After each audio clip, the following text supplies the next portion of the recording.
일을 할 수가 없거든요. 아무것도 할 수가 없는 거예요. 그래서 막 정말 일도 손에 안 잡히고 일을 하려고 해도 할 수가 없고 고객들도 패닉 상태에 빠지는 것 같아요. 사람들도.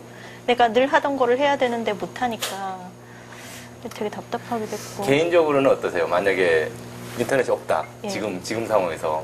아우 절대 안 되죠. 직업 상실.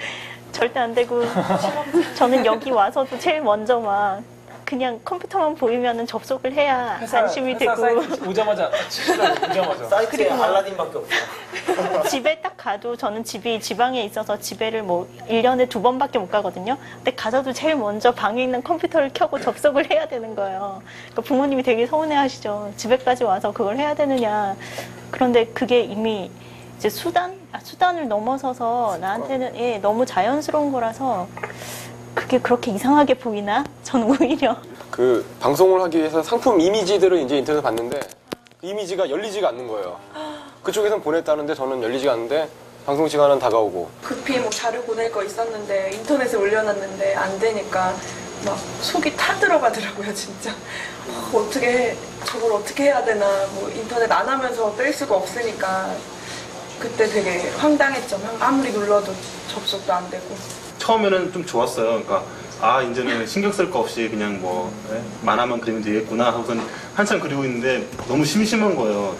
정신이 뭔가 그동안도 계속 했던 것이 이제 컴퓨터에서 한쪽에 이제 메신저 띄워놓고 다른 쪽에서는 이제 뉴스 이제 계속 올라오는 거 띄워놓고서는 앉아가지고서는 작업하면서 뭐 이런 일이 일어났구나 이렇게 계속 했는데 아무것도 없는 상태에서 그러니까 마치 이제 시간이 꼭 정지된 것처럼 그런 느낌인데 한 두세 시간 지났더니 너무 답답한 거예요, 가슴이.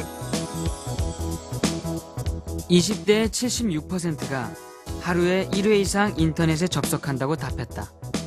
하지만 5060의 80%는 거의 하지 않는다고 답해 정반대의 결과를 보였다. 어쨌든 그런 것을 보면서 저는 뭐 맨 처음부터 이야기를 나누는 중에도 휴대폰 진동음은 쉴 새 없이 계속 울려댔고 문자 메시지가 날라왔다. 이들 또한 놀랍도록 빠른 손놀림으로 틈틈이 답을 보냈다. 고생도 많이 했는데 그런 데를 내가 뚫고 나왔다는 그런 자신감이 되게 엄청나더라고요. 무엇보다 이들 디지털 세대의 영향력은 지난 대선에서 잘 나타났다. 그동안 탈정치적이며 사회 현실에 무관심하다는 지적을 받아왔던 1020의 반란은 기성세대를 깜짝 놀라게 했다. 그게 와서 이제 한번 써보라고 해요. 그러니까 그때 한참 그리고 이제 대학가 화제 중에 하나였던 게 대학 내 투표소를 설치한다. 대학교에 이제 투표소 들어온다 이런 얘기 했었는데 저희가 이제 선관위랑 이렇게 만나서 얘기하고 이제 협상을 하면서 이렇게 이번에는 이러하니까 이번에 설치시켜 주셔서 좀 20대 투표를 올렸으면 좋겠습니다. 이렇게 얘기해서 이렇게 했는데 뭐 얘기가 되는 과정에 이제 기사도 보내고 이랬거든요. 근데 이제 인터넷 이제 오마이뉴스에 올렸었는데 어느 학교 지금 신청이 몇 명 됐다라는 보도 한번 났어요. 그러니까 다른 학교에서 우리 학교는 뭐하냐 선배님들이 그 게시판에다가 글을 하루에 막 몇백 개씩 올리시는 거예요. 그러니까 거기 운동본부 애들이 학생들이 처음에 열심히 안 하다가 이제 막 선배들의 전화 오고 막 난리하니까 갑자기 그때만 해도 3개 학교에서만 설치가 가능할 거라고 예상했는데 갑자기 7개 학교가 됐고 그 인터넷 오마이뉴스 올림으로써 아마 최소 10,000명 정도 거의 신청을 했던 것 같아요. 그것은 인터넷의 위력이었다. 이상혁은 20대가 변해야 정치가 변한다고 믿는 정치학도로서 자신과 같은 1020들에게 투표 참여를 권하는 글을 써서 인터넷 신문에 올리기도 했다.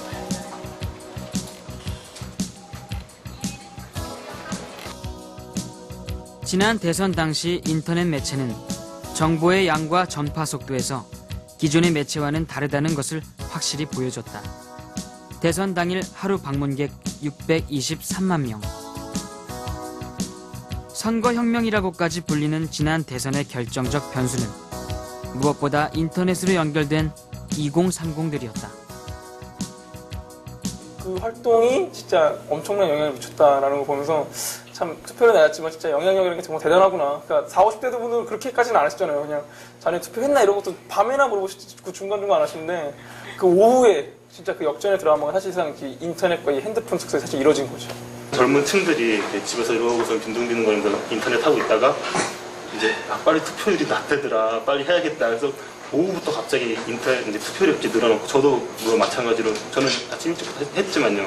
그런 메시지를 저도 받았었고 그렇게 되면서 그러니까 심지어는 이제 외신에서 그렇게 얘기하더라고요. 보니까 뭐 요번에 드디어 세계 최초로 인터넷 대통령이 탄생을 했다라는 정도로 몸을 못 쓰겠더라고요. 근데 인터넷의 영향력을 미리 예견하지 못했던 기성세대는 뒤통수를 맞은 듯 허탈해했다.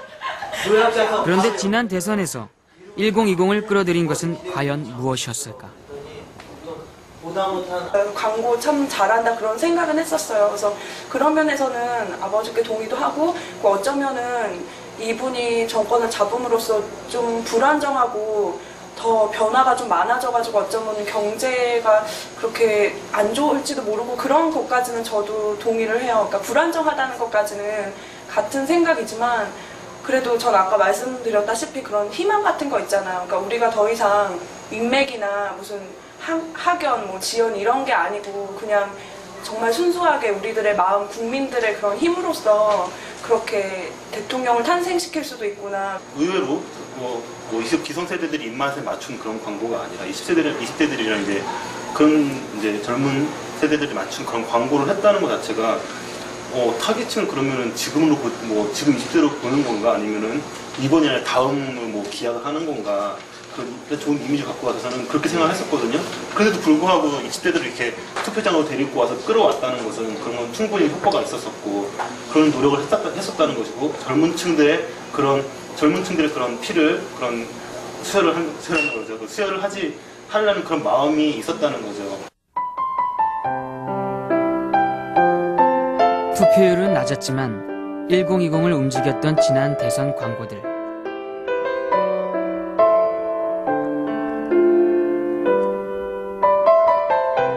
기성세대는 이런 1020의 반응에 대해 열정과 폭발력은 인정하지만 지나치게 이미지 중심적이며 감성적이라고 지적한다.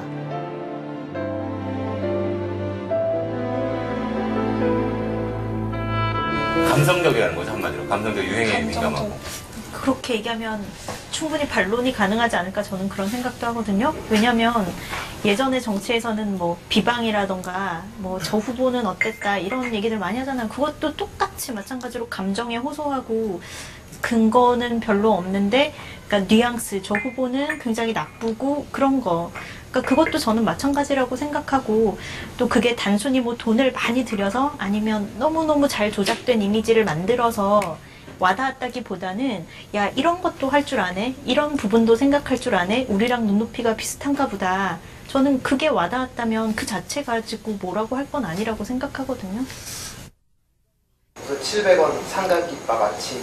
최근 우리 사회에 몇 가지 논쟁거리에 대한 세대 간의 시각차는 분명하다. 저는 가장 흥분했을 때가 갈등의 초점이 되고 있는 촛불 시위와 미국에 대한 1020의 생각은 어떨까? 오히려 그 우리가 미국에게 왜 대통령이 당당하게 이 사과를 받아낼 수 없나? 왜 우리는 그러니까 사람들이 모여서 촛불로밖에 미국에게 이렇게 항쟁할 수밖에 없나? 그런 참 안타까운 게 있잖아요. 다른 나라는 떳떳하게 이런 거는 당장 와서 사과해라. 참 불리한 외교잖아요. 저는 여태까지 그 공부를 하면서요. 여태까지 머리에 남는 거는 우리나라의 그 불평등 조약밖에 생각이 안 나요. 강화도 조약부터 시작해서 왜 우리는 불평등하게 살아야 하는지 참 이해가 안 가요.